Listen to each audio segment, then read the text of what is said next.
Stanford University.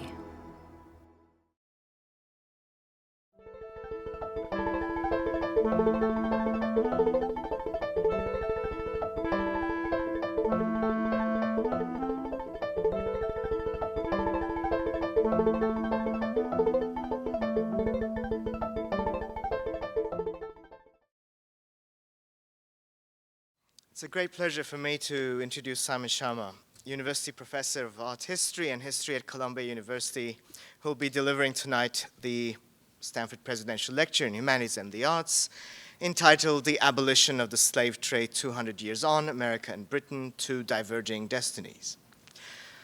This expands upon some of the themes of his book, Rough Crossings, that was published in the United States last year. This is also a unique pleasure for me.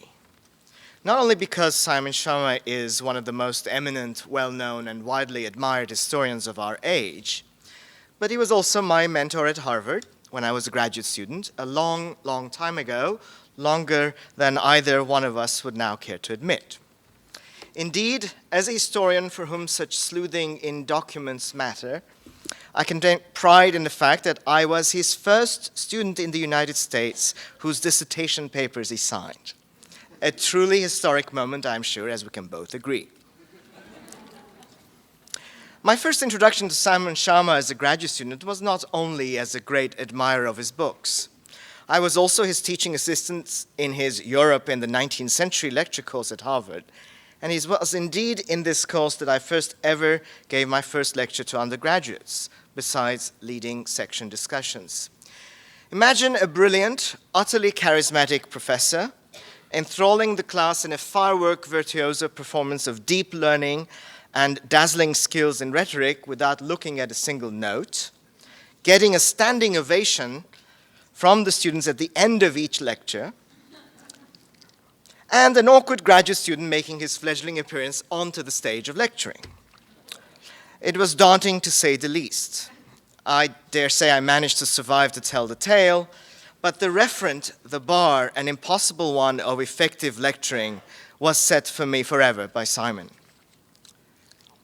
What was evident in those lectures were the characteristics that we can identify in all of Simon Schama's work. A deep, deep passion for the past, a story told superbly, the regaling in the detail, a Pointille's technique of building an overall narrative of the whole through the illumination of the specific and the distinctive. The usage of what appears to be an excursus whose winding path leads suddenly to a flash of understanding, an understanding that is almost enchanted.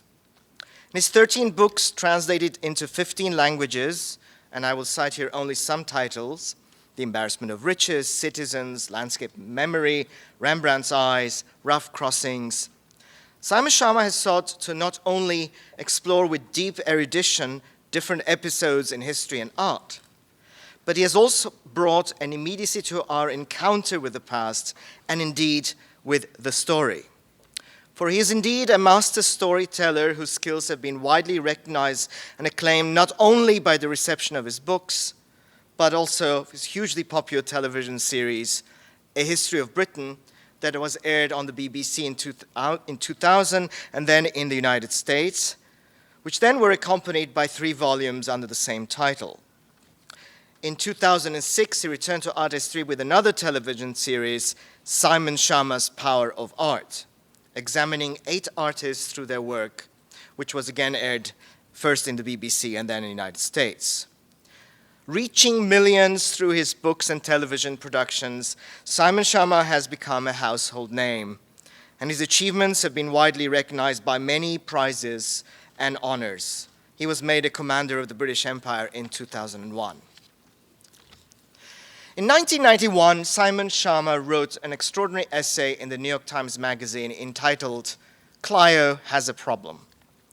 He bemoaned the increasingly technocratic nature of academic historical writing, the abandonment of the public by the professionalized historian writing in alarmingly pedantic ways in the quest for a science of history addressing a select few, and the ensuing vacuum left, which was being filled by the historical novelist and the journalist.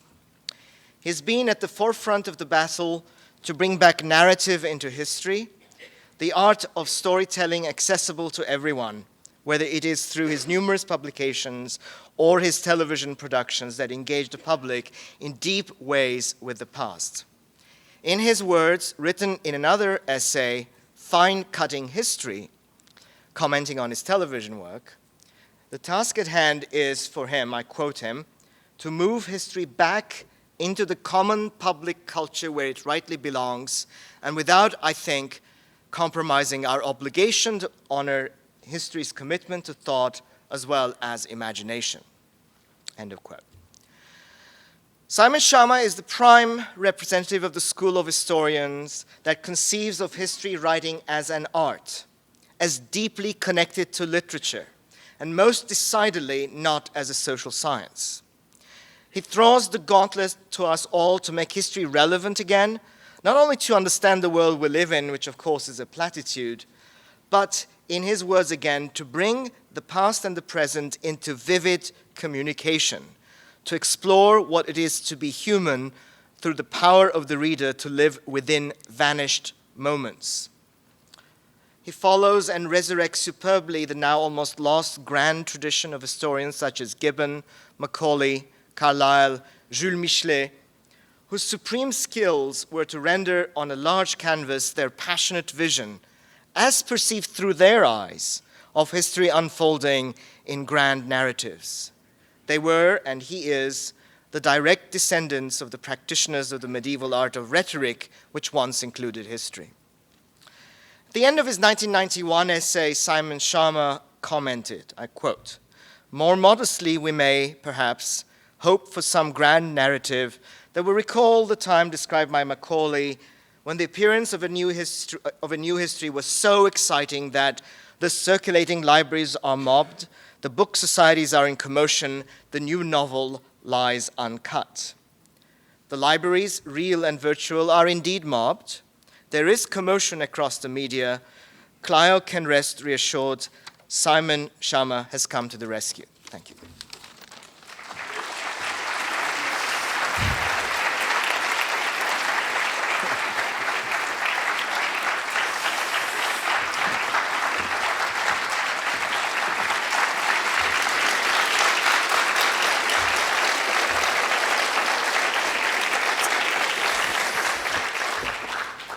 Blimey, I thought I was just going to give a lecture. But it seems I'm going to carry the burden of the survival of history on my shoulders. Fine! If the Red Sox can win the World Series, what the hell can its most improbable fan not do? Thank you so much for that moving introduction, Aaron. And I remember vividly also the pleasure of not really mentoring. You didn't need mentoring at all, of course, actually. I do remember that first course we really taught together. And I remember one thing you said to me, I was so naive, really, about teaching in the United States at that point. He said, I think we probably, because the course did roam somewhat from Milan to Inverness and back again, said, we probably better have a map test. I said, oh, map test, And said, yeah, I think we better had. Harvard doesn't matter. And I'd given a lecture on the revolutions of 1830, remember, in which the words Poland and Belgium both occurred because, in fact, they both had trouble in that particular year. And Aaron said, just get them to, approximate. And it was amazing what large percent of the students thought they shared a common frontier, actually. It was, Poland and, Krakow and Antwerp were really right bang next door, actually. And I thought, well, maybe they should be, actually, in some peculiar way. So when was it exactly during the bicentennial commemorations of the abolition of the slave trade in the British Empire that I became aware just how much had changed in Britain? How much the furious, unmissable issue of race had entered the cultural bloodstream? How much it had become impossible to talk about British nationality without it?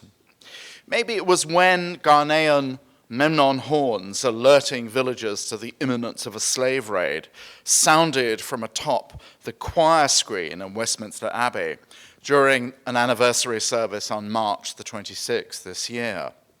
Or maybe it was a little later that morning when a young black militant writer, dressed spectacularly in African robes, harangued the Queen in the choir itself, the monarch rather grandly suffering the shouting for a full 4 minutes before the protester was strong-armed out of the Abbey. There was a friend of mine who was nearer the action. I, of course, was with the hoi polloi in the nave, claimed a perceptible clutching of the royal handbag during the outburst. But not a lot more than that. And I thought to myself when we were sitting there hearing this tremendous storm of noise, right, try that in Washington, D.C., and see what happens, you know, and it wouldn't quite have gone on in the same way. After the service, I asked Kate Davson, who was direct descendant of William Wilberforce, and who'd read one of his speeches, the great speech to the House of Commons in 1792, what she'd thought of the incident. And she said with incredible kind of lofty sweetness, "Oh, I do so understand." It was very disconcerting because actually she looked almost exactly like William Wilberforce still. She said, I do so understand. The pain never goes away, does it? And I thought, that's, Wilberforce for you, Christian sweetness to the end. Or was it when I, the lapsed Jew, in yet another unlikely ecclesiastical locale, found myself standing in the pulpit of All Saints Church, Fulham, on the invitation of its parish vicar, Joe Hawes, who decided 194 years on, after the burial of the first great abolitionist, Granville Sharp, to give him the church funeral he'd been denied by the parish priest of the day in 1813. There had apparently been a tiff, no love lost, between Sharp and his parish vicar. The latter suspecting the former of dangerous dissenting views about the liturgy, even while Sharp claimed to profess allegiance to the Church of England, the Episcopalian Church. In expectation of Sharp's death, there had been a testy exchange about the precise form of words to be used in the service and who was to deliver the obsequies. I thought, well, very odd coming to me as sort of Episcopalian version of a Talmudic pilpul. Was I supposed to arbitrate this strange and esoteric bickering many years ago? But Reverend Hawes said, no, why don't you come and deliver not the formal eulogy, but an essay from the pulpit about Sharp, and I was happy to do that. Because the original priest had just actually allowed a few summary words in the churchyard by the gravesite. To that priest, in 1813, to his intense exasperation, all of abolitionist London had come, nonetheless, black and white. So the service this year, in 2007, was an act of reparation for that churlish affront. The eulogist was the aforesaid Jew, me, the congregation again, as about ethnically mixed as you can imagine. Among them, again, being members of the Sharp family themselves, again, looking pretty much exactly like their forebears. How tenaciously inbred these British heroes are. When the proceedings began with one of Granville's own duets, he was a great musician, he signed his name G. Sharp, played on his very own English horns that had been preserved in, aptly enough, the Horniman Museum in London. The centuries had one heard Granville's music in the church, played on Granville's own instruments. The centuries just folded in on themselves in a kind of quantum way, and we all fell right through the kind of wormhole of time. So it seemed, or maybe it was just a very sweet English summer day, we were not so much commemorating a moment as virtually reenacting it, rather in the way in which the idealist philosopher R.G. Collingwood believed all history had, in some sense, to be imaginatively or performatively reenacted before it could be analytical interpretation. In any case, anybody who does think that a race history of the British has gone from being a marginal to a constitutive element in the discussion and the narrative about what it means to be part of a nation would have been reassured by the ubiquitousness and intensity of the commemorations in Britain this year. At times, particularly in March, when the bill to abolish the slave trade went through Parliament in March 1807, it seemed there wasn't very much else going on. There was a day of resistance and remembrance at the British Museum, free to anybody. Lots of readings it found, yours truly again, very movingly for me, reading Thomas Clarkson and Olaudah Equiano to a room as full as this one, but of 11 and 12-year-olds from schools in South London in particular. Much grander utterances by the likes of the multicultural great and good, Wole Soyinka, naturally. A great exhibition this year of documents in Westminster Hall, where the great cases involving forcibly deported ex-escaped slaves have been heard by Lord Chief Justice Mansfield. Under that same roof now, people were able to see the boxes used by Thomas Clarkson on his campaigns of peregrination to convert people to the cause of abolitionism around Britain, the shackles, the chains, coffee and carob beans demonstrating what would be the fruits of free labor in Sierra Leone, the famous Am I Not a Man and a Brother Wedgwood medallion, and so on. All this in this year provoked discussions about the commercial self-reproduction of abolitionist rhetoric. There was, again, children were made aware of the famous print of the slave ship Brooks with its sardine can-packed African bodies that made its way into thousands, perhaps tens of thousands of homes around the country in the late 1780s and 1790s. 2 new museums of slavery, one in Liverpool, another about to open in the Docklands in London, and my own book about the fate of the escaped slaves siding with British in the Revolutionary War, Rough Crossings, sort of monster that wouldn't die, really, that became a play and a BBC film. So now this saturation coverage of this event, I think, isn't to be explained merely as an act of historical piety. I certainly hope not. I think that's not the case. The tone of the proceedings, and this is also good news, I think, for the fate of historical memory, has been clamorously self-interrogatory, not simply a matter of whites congratulating themselves on the benevolence and goodness and wisdom. I think the black writer Marcus Wood's a bit extreme and misguided in reading Thomas Clarkson's description of the torture and restraint instruments used on the plantations. Wood says, oh, this is itself sensationalist and an exercise in Sardian kind of relish. I think that's really not right.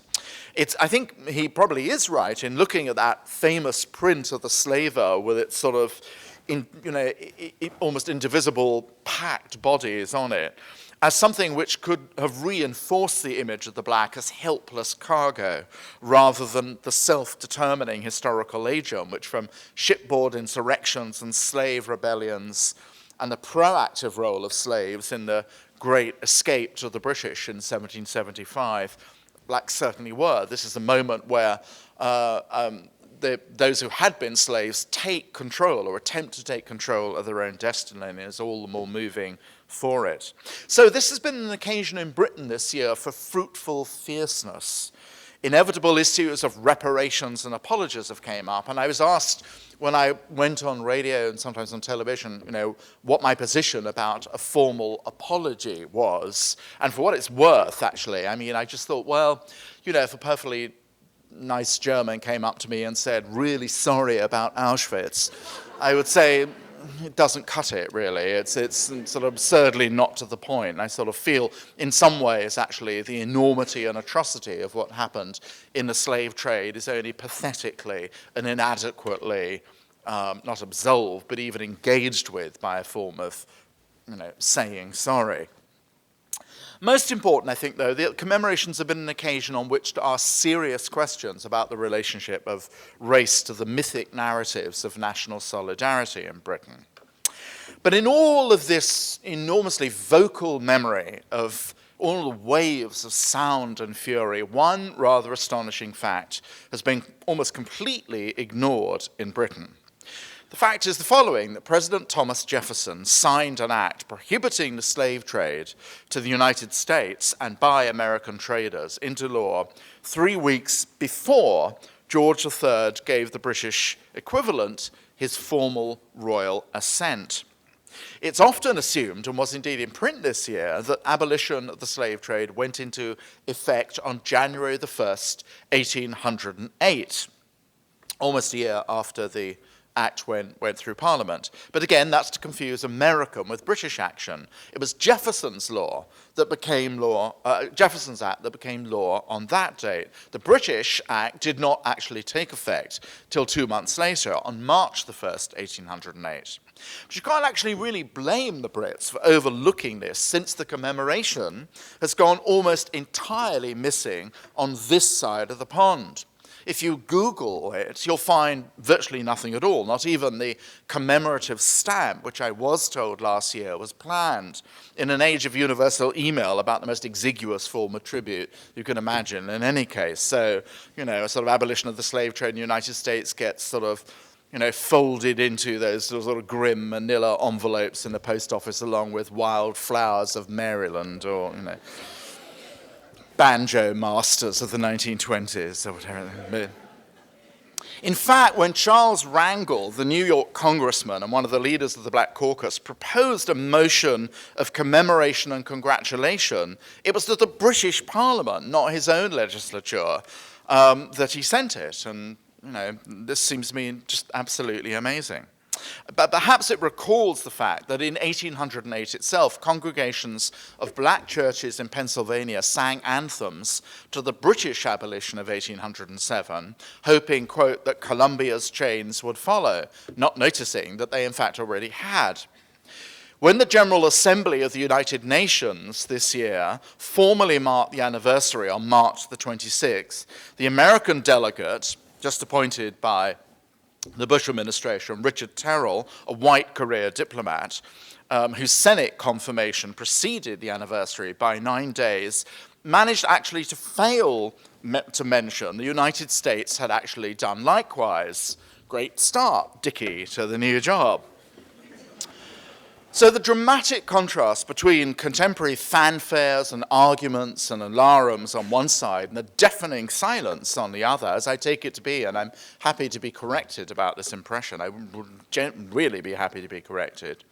This, it seems to me, repeats the pattern actually set 200 years ago. Researching the debates on the subject in the 9th Congress in late 1806 and through February 1807, historian Matthew Mason noticed just how much the dog failed to bark in the night.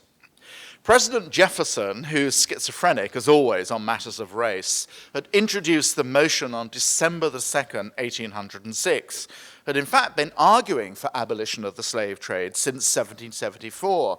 Yet, when it actually went on, apart from a fulsome and wholehearted endorsement of the measure on his presidential address of that year, referred to it, as Mason found, very little, almost not at all, in his letters and private papers, and even in his correspondence with members of Congress.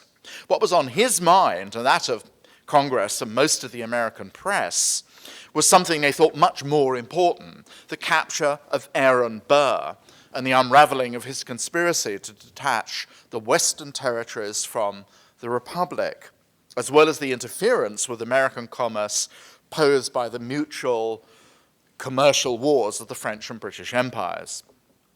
Attendance in the House of Representatives and the Senate when the abolition of the slave trade was discussed was thin, and the debates themselves seldom turned on first principles, although Northern spokesmen like Barnabas Bidwell of Massachusetts and John Smiley of Pennsylvania did their best in that respect.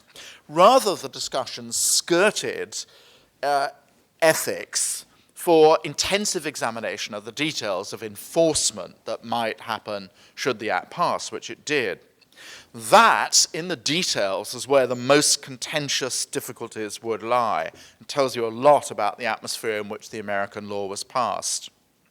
It was all very well for Congress, for complicated and usually pragmatic reasons, to mouth its agreement in principle to an act to abolish the slave importation. This had been a staple piety of American rhetoric since the 1770s in both North and South.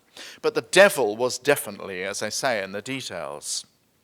Like the following: was illegal trading in humans to be a felony or a misdemeanor, with very different penalties prescribed as a result? Barnabas Bidwell declared it tantamount to murder as well as man-stealing, his words, and wanted capital penalties. fat chance of that happening. Then what was to be the fate of slaves taken from apprehended ships after the law was passed? Were they to be automatically manumitted or emancipated, or treated in effect by the government as contraband property and simply resold? That possibility profoundly shocked northern abolitionist congressmen, since it would, they say, quite rightly, turn the government into a receiver and, by extension, implicate the good faith of the United States government in slave trading itself. Would the measure cover domestic coastal traffic between the states? On all these issues, as you'd expect, representatives from the lower, deep South, especially Georgia and South Carolina, were intransigent. Government interference with interstate trade was said to be an extension of federal power, so gross as to be more or less a violation of the Constitution, at one point provoking from John Randolph an explicit threat in 1806 to break the Union. If the Constitution is to be violated, let us secede. We're just 30 years from the Declaration of Independence. Round one of the Civil War is starting, barely having actually begun to stabilize the fragile constitutional union. Randolph's threat was precisely the opposite of Edmund Burke's threat to the British Parliament in 1791, in which he said if Parliament failed to heed the expressed anger of its constituents by not outlawing the trade, then Parliament, said Burke, might as well be abolished.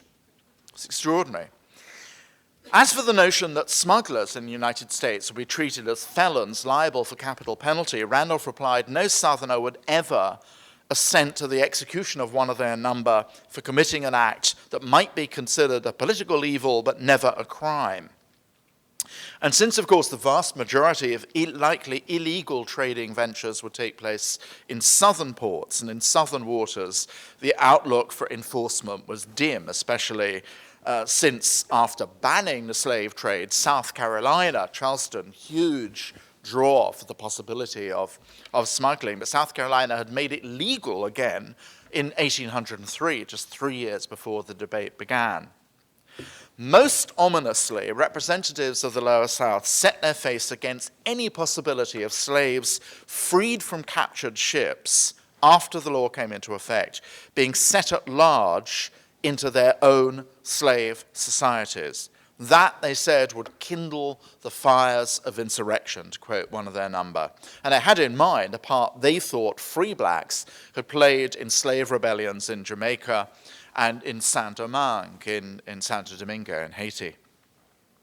Remember that from the 1790s onwards, states in the Lower South and some in the Upper South, and some of the Atlantic states too, as a matter of fact, have been doing their utmost to rid themselves of troublesome populations of free blacks, to encourage them to emigrate, or to patrol their numbers through registration. That was the great issue for, in some sense, which sort of overlooked the whole matter of whether or not the slave trade itself would be legal or illegal, this sort of problematic population. For Jefferson, famously, he could only think about the eventual emancipation of large numbers of the black population, supposing they would be physically got rid of from the United States, preferably by colonization.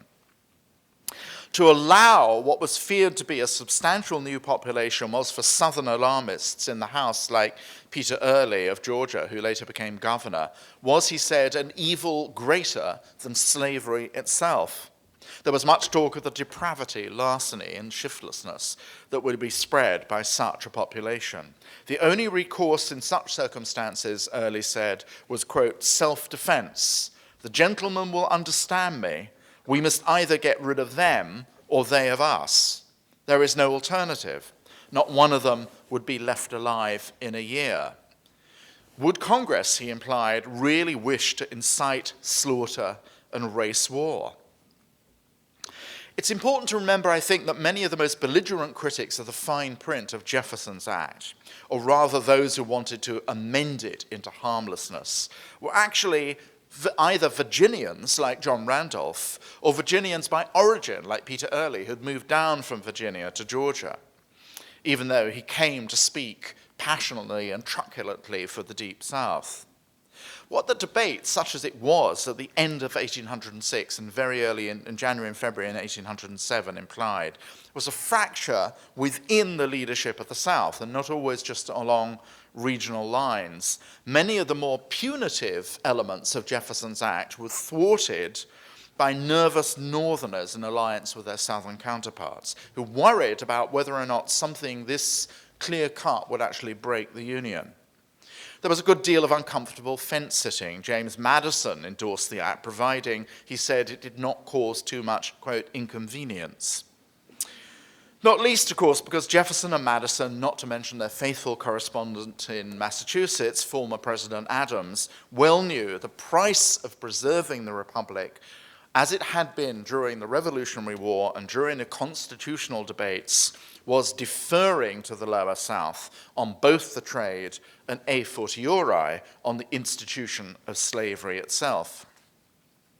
The decision of the Constitutional Convention in 1787 and 88 to postpone the possibility of legislation. They agreed in principle it'd be nice for the slave trade to be abolished. And one reason they did so, by the way, of course, was because there was an alarm about simply the demographic numbers, the number of blacks in the South, causing the potential for some sort of insurrection.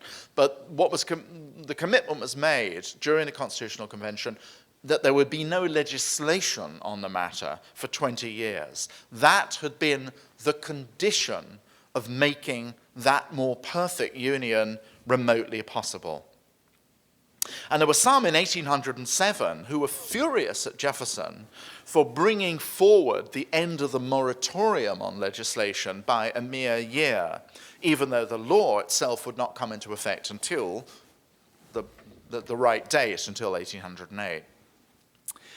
It may be that Thomas Jefferson knew that 2 decades of suspended prohibition, the thing just out there in procrastination in aspect, had been used to import more slaves into the South than at any other time in American history. So we have this poisonous paradox about the early decades of American history, in which once the principle of abolishing the slave trade had been agreed, actually triggered the biggest boom in the slave trade during that grace period before legislation could happen.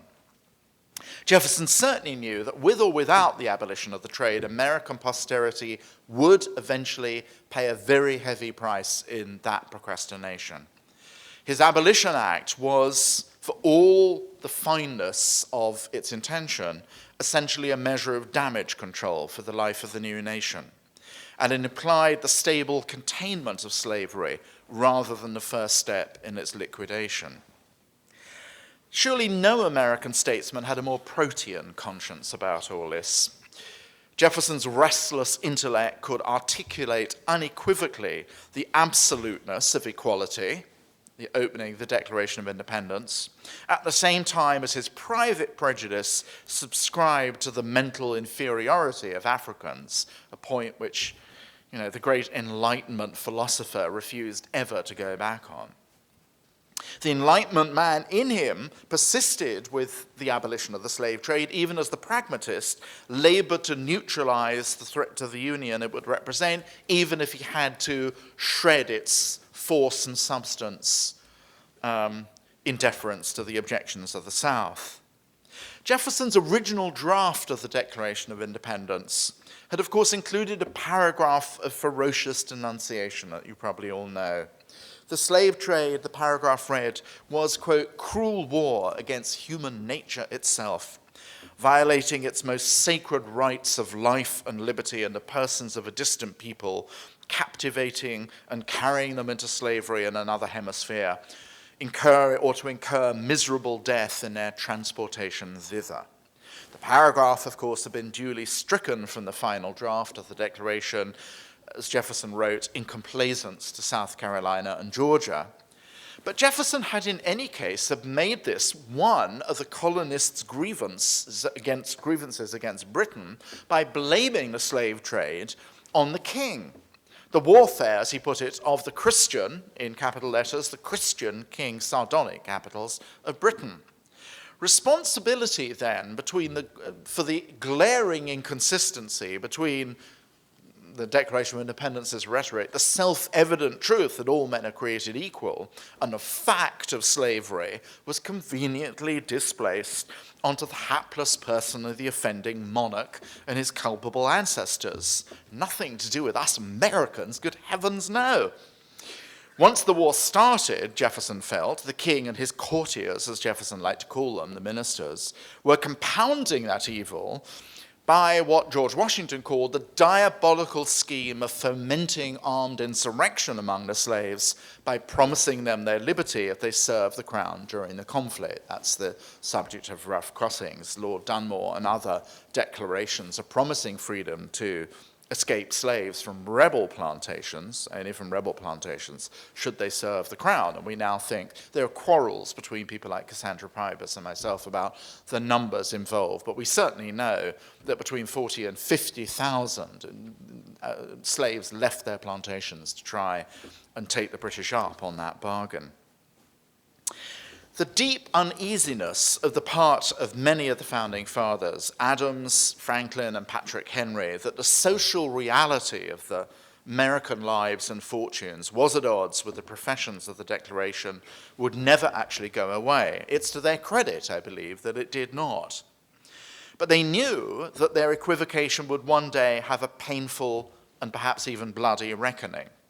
It's a matter of poignancy, as Pauline Maier pointed out in her wonderful book, Patriotic Scripture on the Declaration of Independence, that subsequent pragmatists like Stephen Douglas contorted themselves in knots to turn the original proclamation of natural equality into what Douglas liked to represent as a utopian ideal rather than the social fact on which the Republic was to be founded.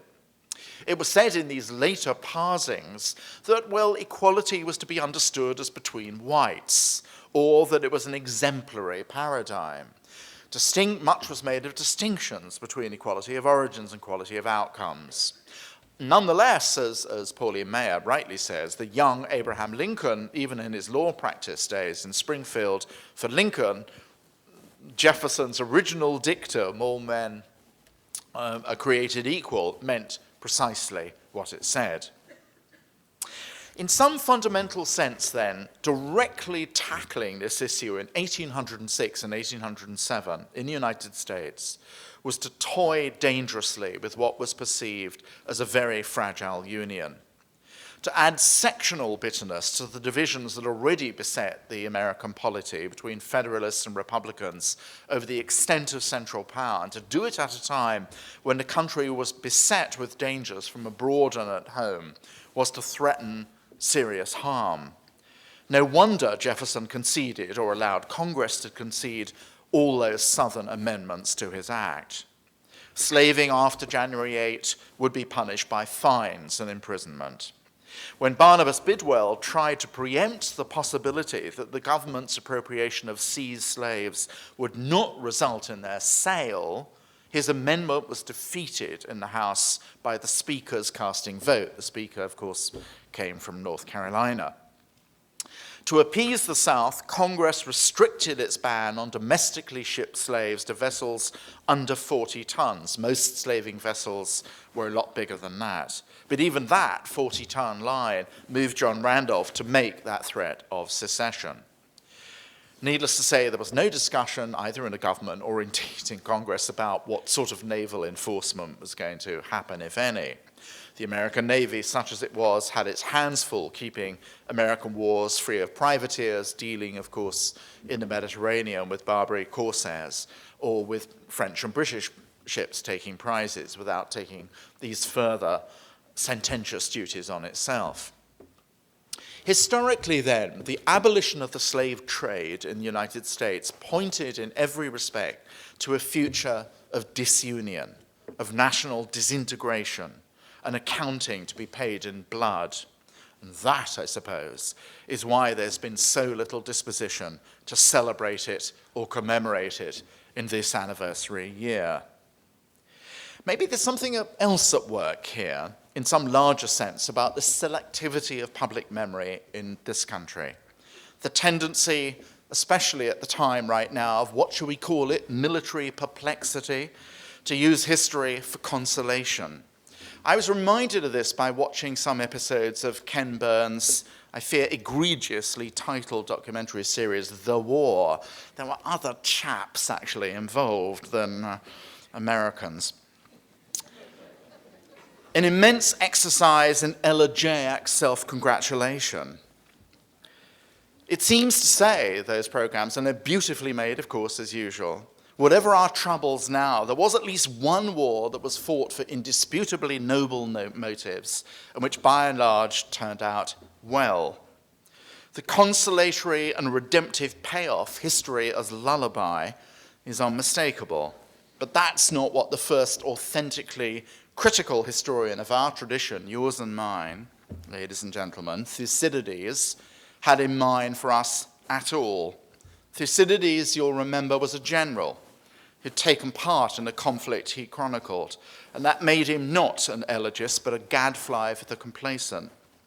I'm always struck by the fact that passages from the Peloponnesian Wars that usually get used in American core curricula almost always turn on Pericles' funeral oration, hymning the liberty for which Athenians would sacrifice themselves, a text which may be the only compromise passage in that history, since Thucydides, who was a rebarbative critic of what he thought was Herodotus's playing fast and loose with the sources, but Thucydides conceded that his version of Pericles was based on the report of someone who might have heard the dear leader. The real telos, though, but it works as a kind of crystallization of morale for the fate of contemporary democracy, hence its cherished place in the core curriculum. But the real telos of the whole book, of course, you know, is quite different. It's a damning indictment of the Athenian imperial hubris that leads them to Syracuse and to catastrophe. Syracuse, Sicily, that is, rather than, we're not talking football here, although perhaps we are. The march to self-destruction is the point of that great book, and it immediately establishes as a birth text Western history as an exercise in merciless self-criticism. Its temper cautionary, its intelligence skeptical, its payoff usually tragic. History for Thucydides, and for, I think, the great figures of his posterity, is the memory of comeuppance. Its integrity and wisdom bound up with its honesty and its abhorrence of patriotic self-ingratiation. Thucydides' history, our history, is nobody's cheerleader. Which brings me, inevitably, to my own countrymen across the other side of the pond, and a place at the moment of abolition in British cultural memory. Now, the British, I can say, are not at all exempt from the kind of patriotic self-congratulation, history as moral reassurance that I've implied is an issue in the popularity of some American history, whether on television or in books about the Founding Fathers. Founding Fathers also, you know, they're great books. I particularly love Ron Cherno's on Hamilton. There were some marvelous books about the Founding Fathers, but it seems to me that too has kind of an imploring quality to it, really, that we may be less than altogether joyful about our present leadership in Washington or the leadership that preceded it or leadership might succeed it. But once, by God, once in the 1770s, we had leaders who were wise, strong, thoughtful, and victorious. In the British case, there is something sort of perverse about the British national memory and its kind of embrace of cock-ups, as we say in Britain. Disasters like Dunkirk are likely to be meat and drink for writers as Trafalgar and the Battle of Waterloo and D-Day. From Dr. Johnson's famous epigram about patriotism being the last refuge of a scoundrel to the ingrained skepticism against excessive hero worship in British history, it's also true that I think the cautionary temper, not necessarily a tragic one, has served British commemoration reasonably well. So although there was certainly an element this year of backpatting going on in the commemorations of abolition in Britain, especially since the abolition, unlike America, of the slave trade, would eventually lead in 1833 to the abolition of slavery itself as an institution in the British Empire. It's also true that this year in Britain has been an occasion for looking into the glass of time darkly, in particular for a re-engagement in the debate over the relationship of slavery and the sugar economy to economic power in the 18th century in the British Empire. But what's been impressive, I think, though, is the degree to which that debate has not simply been a reheating of Eric Williams's Capitalism and Slavery, the text which half a century ago attacked what Williams thought of as the insufferable condescension of abolitionist hagiography, noble white men doing things to passive blacks. He's right about that, I think. Instead, Williams proposed it had actually, and this I think he was wrong about, most historians do now, I think it's presumptuous, but maybe presumptuous of me to say this. Williams said abolitionism had come about as an act of economic convenience, or indeed had been necessitated by a structural shift from a declining sugar economy to laissez-faire manufacturing. Now, that position of Williams, that it could only happen when there was nothing to lose, in fact, it was very important to sort of liberate labor into Adam Smith-like ideology of individualism, the better for capitalism to gobble up the working class. This has been a position that Seymour Drescher and other scholars have attacked with such empirically devastating effect that it's very difficult now to contest the view that when abolition of the slave trade happens in Britain, it does not happen during a period of decline, but it happens actually, in effect, at the zenith of the profitability of the trade. It would be rather as if, we discovered that all microchips were sort of being made by sweaty child labor somewhere in Malaysia, and everybody decided to really, no longer use computers or something. I mean, it was an act of supreme economic irrationality. And it's precisely because the instrumentalist argument from social expediency can't be sustained that the bicentennial in Britain prompted historians and the common culture, I think, more generally, to engage again with abolition as a possibly actual moral act, one in which it might be conceivable that the protagonists meant what they said, especially when figures like Granville Sharp, the Archdeacon's son, after all, and Thomas Clarkson, who'd been intended for the ministry of the church, and who took up, both of them, abolitionism as a kind of Pauline conversion, listening to sermons, when they invoked Christianity. The same was true for Quakers and figures like the erstwhile parish priest from St. Kitts, James Ramsay, who kick-started abolitionism because they felt it was above all an affront to the basic assumptions of Christian theology, of the indivisible and universal admission of all sinners indivisibly to God's pardoning grace, to salvation, to the whole point of Christian theology. It forced, I think, British scholars and, as I say, the culture at large to think again about religion perhaps as a constitutive force in social change rather than an expression of something else. There's a lot to be said about this, and I don't want to do it now. I'd be happy to go further about this. I am struck, though, actually, about how pathetically badly prepared I and many of my generation were growing up in the 60s and doing hardcore in sort of analyst, social science-driven history, unless you were working on the Protestant Reformation or the Cromwellian period of the Puritan Civil War. Even then, I think, under the influence of social science, scholars were wrestling with the notion that religious profession was some form of epiphenomenon, some extension of something else, class relations, property, power, politics, was not actually about the kind of cut and thrust of religious convictions themselves. I mean, I remember, I was saying at lunch, I remember my school teacher who bore an almost creepy likeness to Houdon's bust of Voltaire and therefore taught about the Enlightenment all the time, saying to us in 1958, well, boys, we don't know what the 20th century, rest of the 20th century holds, but we know this for sure. Organized religion and the nation state have no part to play. So much for the brilliant prognostications of historians. So some of us have had to kind of relearn our sense of what actually the speech acts of religion and the relationship between action and belief are about. I mean, ridiculously naive to confess that, but certainly true in my case.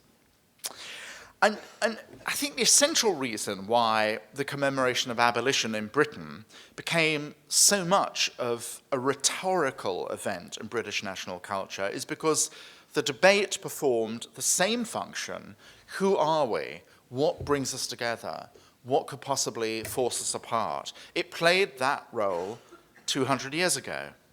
Linda Colley, in her wonderful book, Britons, has written about the role that the agitation against the slave trade played in creating a new kind of national politics, a new kind of national sense of solidarity.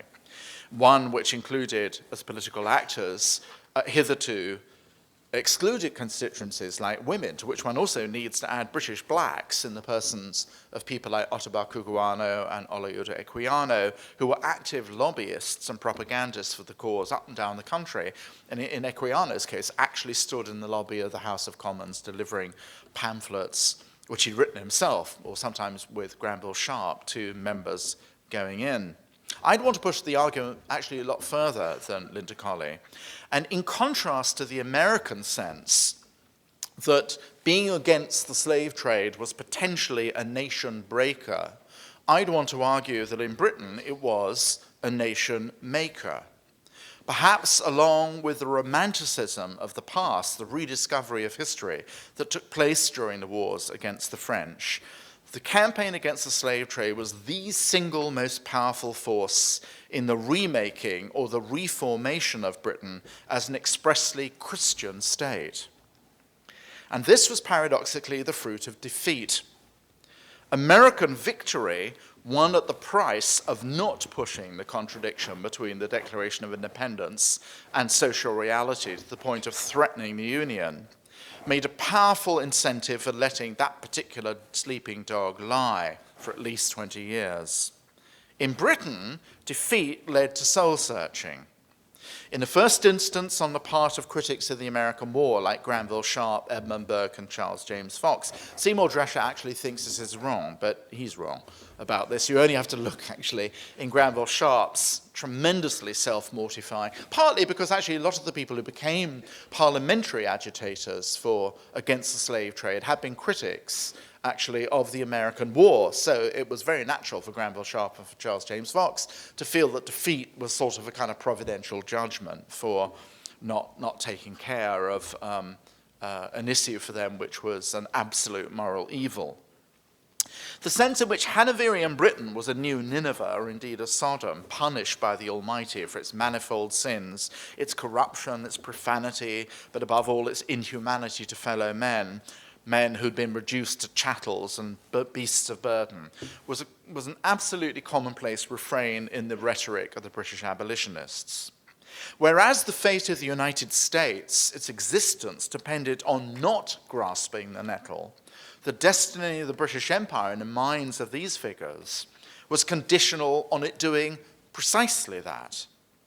The difference was that while in the United States the opponents of that view were structurally indispensable to the survival of the Union in the shape of the Carolinas and Georgia, in Britain, after the unprecedented mobilization of public opinion, those opponents could be marginalized as an alien entity, the West India lobby, and by no less than a succession of prime ministers, from William Pitt to his cousin Lord Grenville, under whose aegis the abolition of the trade eventually came about. Pitt died in January 1806.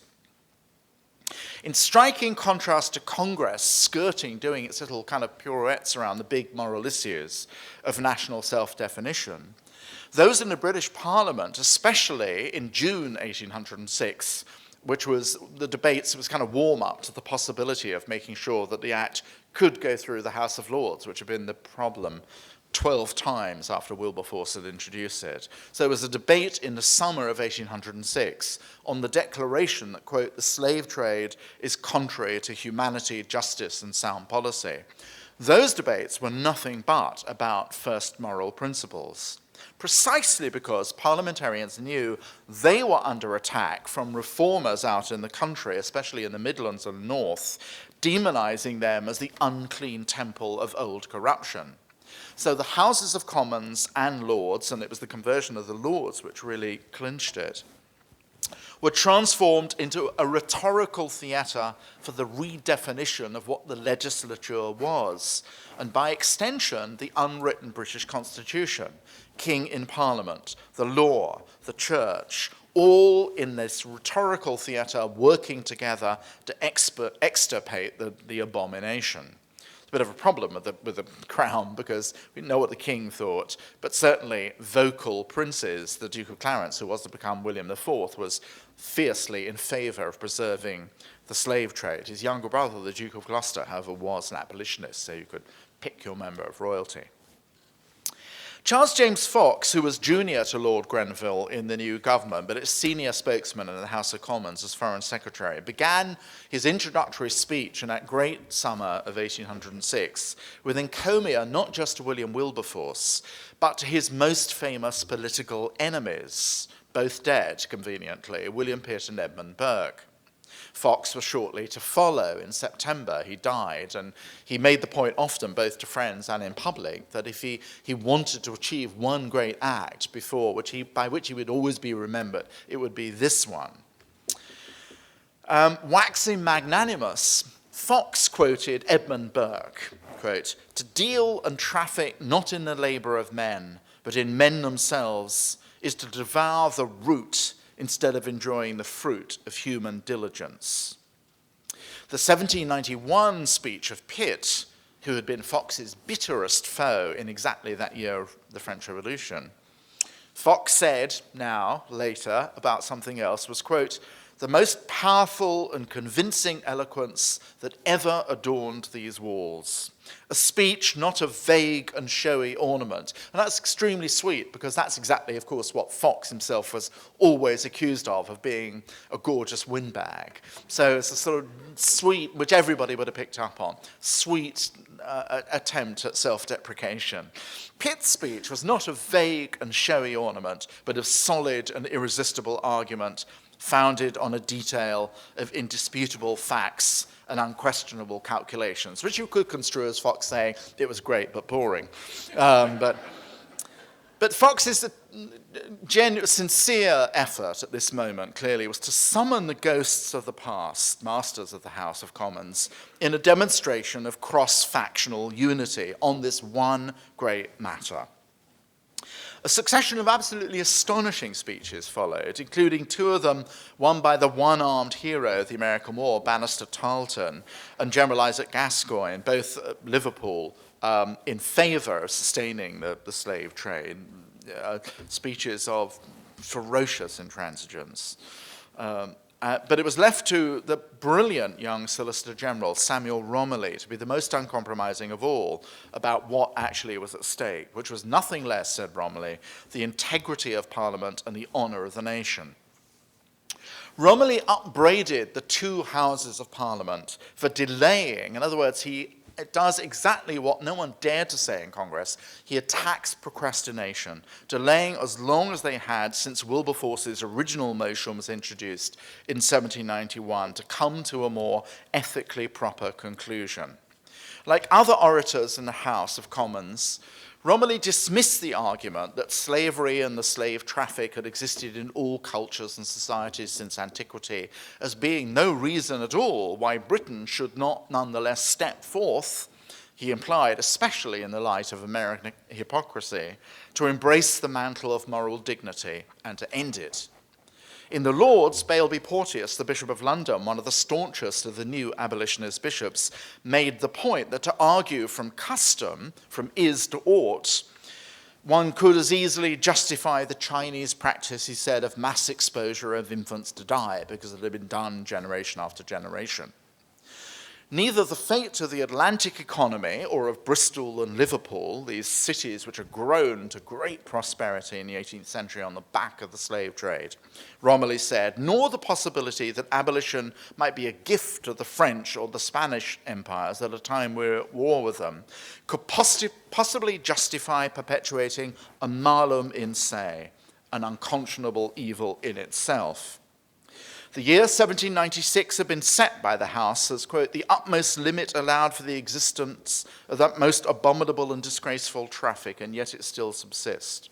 It was the fault of the Lords, he said, the act had not gone through earlier. He was correct on that. Quote, I can very well understand that nations as well as individuals may be guilty of the most immoral acts from their not having the courage to inquire into their nature and consequences.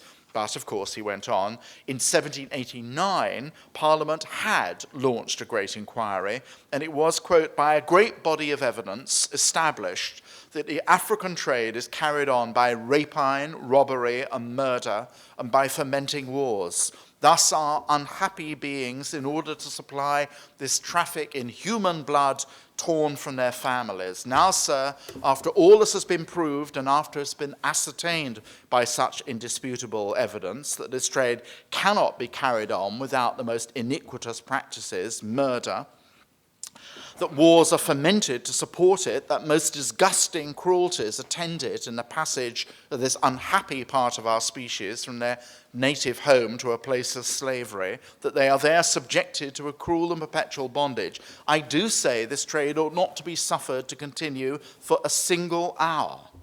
It is a stain upon our national reputation and ought to be wiped away.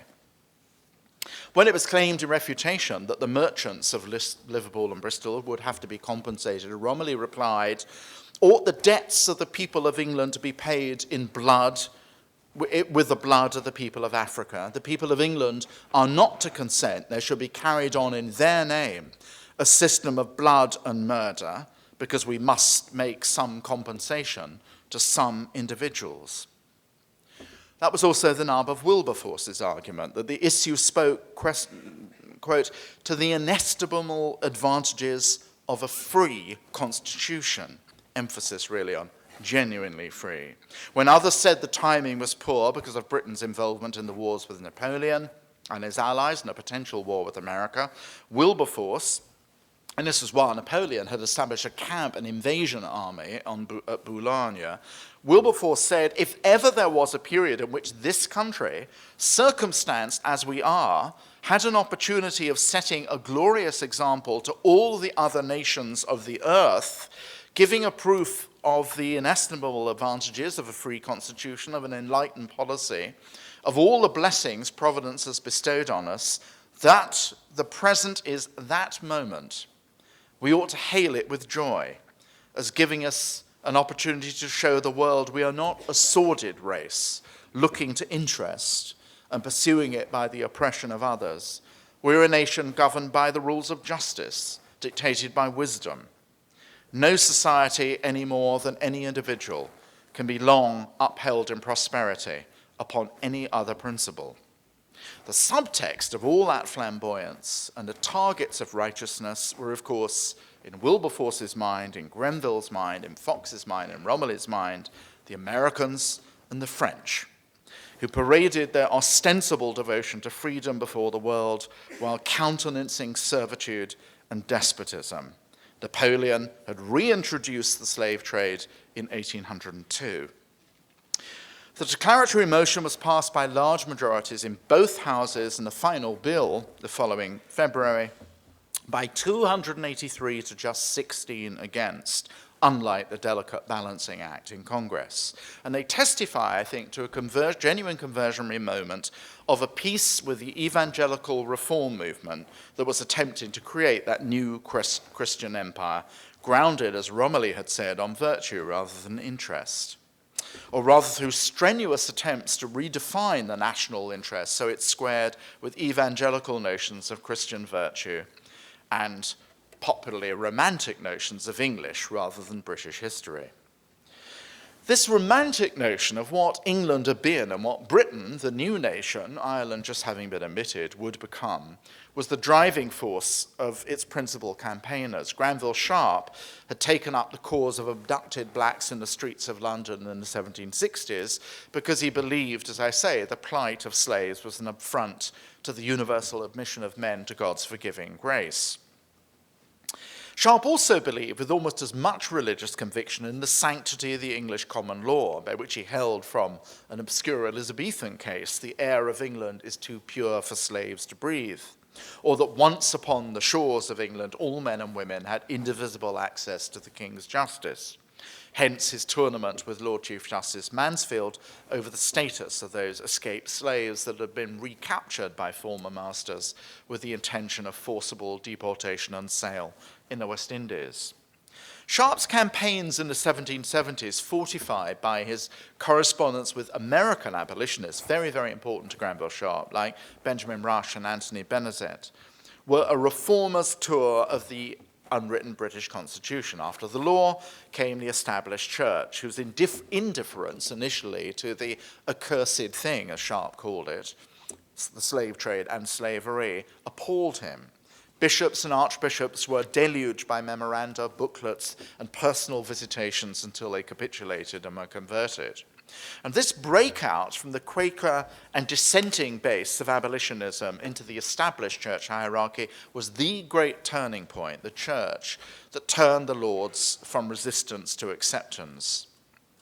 After the prelates of the church, Sharp wanted to recover what he imagined in his Gothic romance to be primitive forms of English democracy, the frank pledge elections of householders to local officers and so on, up the chain of governance to a reformed and morally cleansed national representation. It wasn't just Granville Sharp, but the saints of the Clapham sect, Zachary Macaulay, Henry Thornton, Hannah More, Wilberforce, who saw the campaign against the slave trade as the first act in a great national purification. After the act went through, it was famously, Wilberforce turned to Henry Thornton and said, "Well, Henry, what shall we abolish now?" And the answer was, in the first instance, the lottery. But attacks were launched at that time not just on electoral corruption, but all manner of social evils, prostitution, climbing boys, demon gin, prompted by Malachi Postlethwaite, an erstwhile propagandist for the Royal African Company earlier in the 18th century, who'd become a critic of the trade, and then by Adam Smith, and finally by Quaker merchants and bankers, Samuel Hoare and Joseph Woods.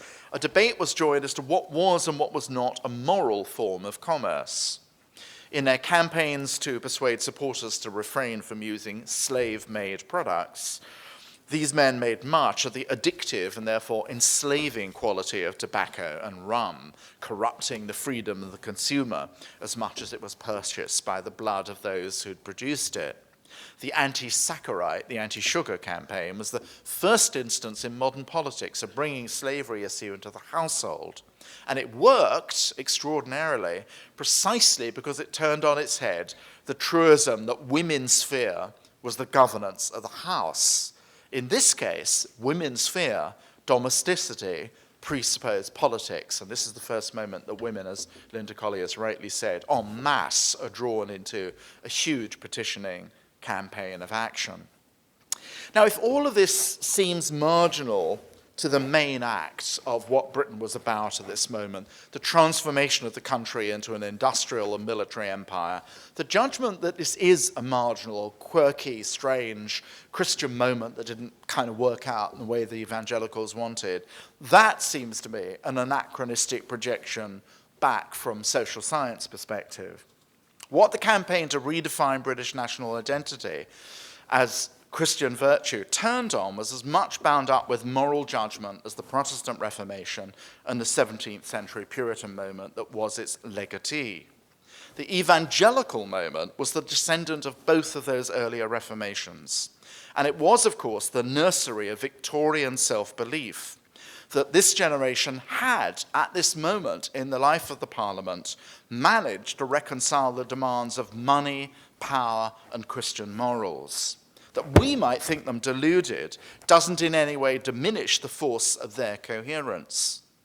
The fact, too, that after the Irish Union of 1801, Britain was an indivisible, somewhat almost indivisible constitution, Ireland did have special constitutional provisions, made the reformers believe what was enacted in Westminster would hold good for the country now no longer being England but Britain. The centralization of the British state worked to the optimism of reform, just as the confederated nature of the American Constitution worked against it.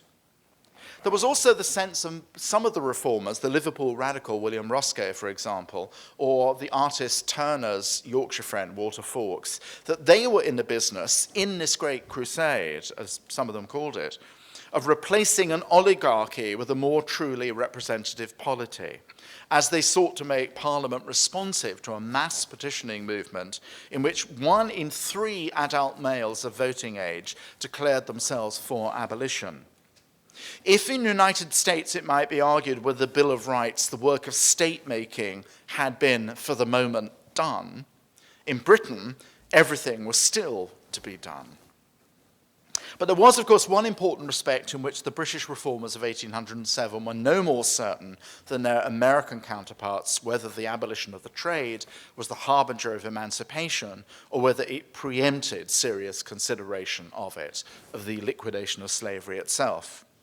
In America, the horror at freeing blacks from captured slavers was in part a matter of precaution against insurrection, but also because politicians from the lower South argued it would lead to unrealizable expectations of emancipation. Both Jefferson and Charles James Fox, on either side of the Atlantic, were at pains to deny any such thing was anticipated, much less taken for granted. Fox went out of his way to treat any imputation that getting rid of the slave trade would mean early emancipation as an anti-abolitionist canard. Even Wilberforce, notoriously, was a lukewarm gradualist for the moment who believed that prior property rights could not be interfered with, and there had to be a period of education, as he put it, before slaves could be trusted with their liberty. Only Granville Sharp, to his dying day, and the Clarkson brothers became, Granville Sharp always was, immediate emancipationists. It was the republication of Thomas Clarkson's great history of the abolition of the trade that kick-started in the 1820s the British campaign for emancipation that would culminate in the act getting rid of slavery in the Act of 1833, and in 1838 finally finishing the job. That campaign, the second campaign to get rid of slavery in the British Empire itself, as being a way, again, to remake Britain, was a transatlantic one in many respects, as historians are coming to understand. It was in London that the great International Abolitionist Congress was held in 1840, full of the great kind of paladins of the American abolitionist movement, Garrison and Wendell Phillips and so on. The Abolitionist Congress was patronized by the Prince Consort, Queen Victoria's husband, Prince Albert, and it was the one for which Turner painted his notorious and doomed slave ship. It was in Britain that Uncle Tom's Cabin found its most rapturous and extensive readership in the beginning. It was in Newcastle on Tyne that Frederick Douglass found his personal emancipators, so that it was logical that the lecture tour which established Douglass as the great charismatic orator of abolitionism took place in 1845 in Ireland and in Britain.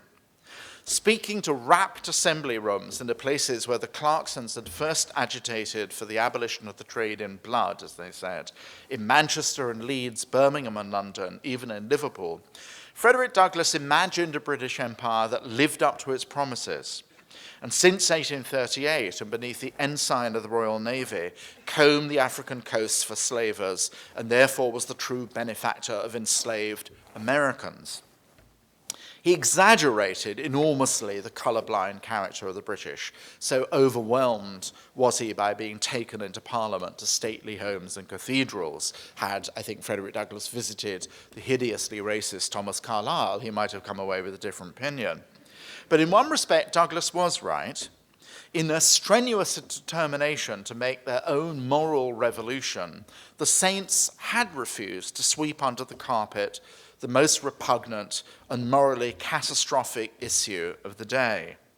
A pity then, I think, that Douglas could not have been in Westminster Abbey with the rest of us to hear the Queen yelled at by her Anglo-African subject, for that would have confirmed Douglas that for all the selective sanctimoniousness of the British, they are sometimes capable of taking the truth on the royal chin. Thank you very much.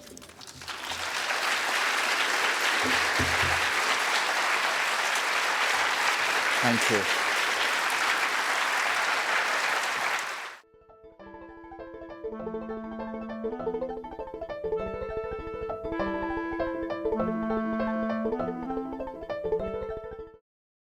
For more, please visit us at stanford.edu.